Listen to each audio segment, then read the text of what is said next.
So today I'm going to show you how I cleaned the green tarnish off this battery connector on my Mac Plus. When I did my show and tell, I'd already cleaned this, and although I cleaned it on the desk, I didn't have any footage of the green terminals in the Mac itself. So I've had difficulty putting this video together in a way, but hopefully with some of these other shots that are throughout the video, you can see what a state it was in.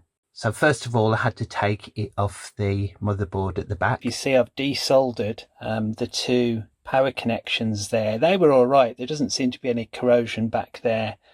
But there's these little plastic pillars that it's supported on. There's three little black dots there.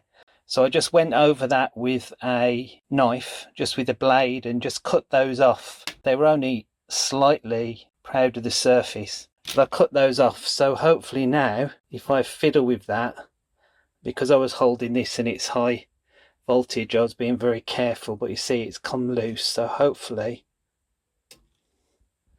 that's it. So that's come off really nicely, and I'm hoping I can just put a soldering iron into those little pillars afterwards and widen them out a bit. But let's try and clean these terminals. I'll go back to my main desk. Interestingly, the Macintosh Plus doesn't actually need this battery for very much. It uses it to keep the time and maybe the mouse speed, not a lot else. And I've been playing with it. I've got the Mac working actually without this battery in. But I thought, just in case this corrosion moves off, I'm going to try and just sort that out today. But if you see here, it's still got some green bits over it. Amazingly, the instructions on how to do this said you use lemon juice, so I'm going to try that. So let's get a little bit of real lemon juice, and I'll put it in my favourite little receptacle, a little HDPE cup. So I don't need a lot, I don't think, so I'll use that. And it says it's best to use a damp cloth as well. So there's my damp cloth. And also, and I'm not sure whether this will work, but it's worth a try, I've got some of this silicone lubricant from WD-40. Now I spray that, but I've sprayed it into a little bottle, let the bubbles go down, so I've just got a teeny little bit of that. I've used this to repair a disk drive as well. Adrian's Digital Basement said about using silicone liquid, and this is the only thing I can find, so maybe that'll work. I think it said to start with we should rub the stuff off there with a brush, so I need to find something I can use. Just got one of these little bristle brushes, and it shouldn't be too bad, I hope. I'd like to see the green bits disappear. Oh, it's coming off mostly. Some kind of reaction with the metal, but this corrosion moves all around machines, I'm sure. You see that a lot. Now, can I get this out? Maybe if I pushed that in and pushed it out, will it come out? Yes. Lovely. That's it, so I can get at that now.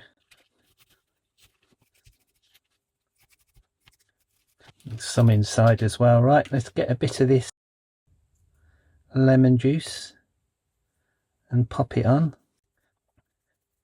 Now it's weird because obviously these are alkaline batteries normally that leak, and they give off a gas, I think, and that reacts with other bits, reacts with the metals close by, and that's how the corrosion spreads. So it's some other oxide that's formed, I think, on here. Well, the green seems to be going away a little bit.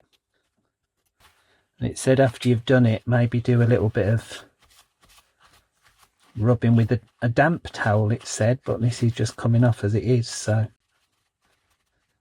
looks like there's still some more that'll come off on there. So I hope that should have neutralized it anyway. And then they said when you've got a car battery, you put special grease around the terminals to stop it corroding. So they had some kind of grease that may be a silicone grease, so I'm sort of hoping this does the same thing. So I will just pop a little bit on this, at least on that bit, and that might stop surface rust on it, or keep it off for a little bit. So that's a bit better. Is there any on that? So there's none actually on that, so that's good. So let's pop that back in. And I'll do the same thing for the other one, and I think I'll fast forward that bit. Wonder what music I'll choose today.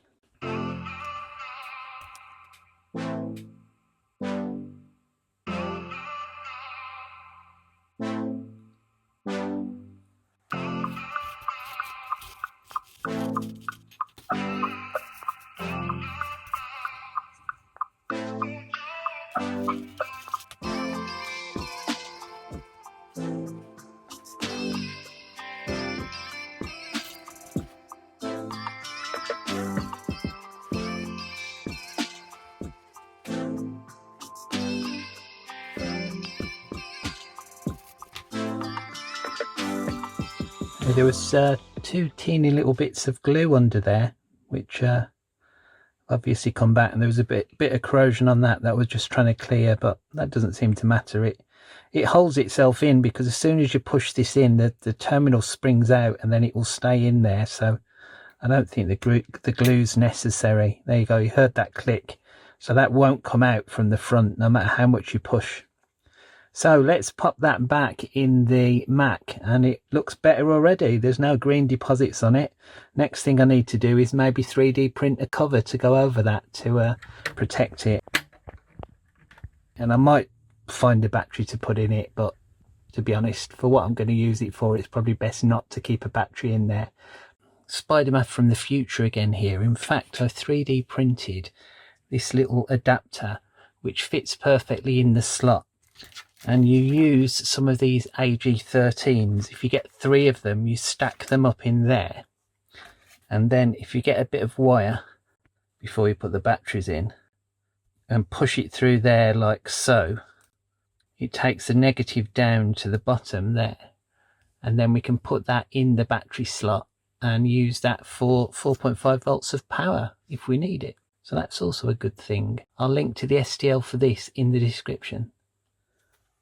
So I hope you found that interesting. Bit of silicone oil lubricant, lemon juice and a brush and some paper, and that's cleaned all of the green off that quite well. So if you've got terminals like that, have a go at doing that. Hopefully it will allow a battery to work again in the socket if that's what you want to do with it. For more videos from SpiderMaf on many varied things, please subscribe, and if you enjoyed that, throw in a like too.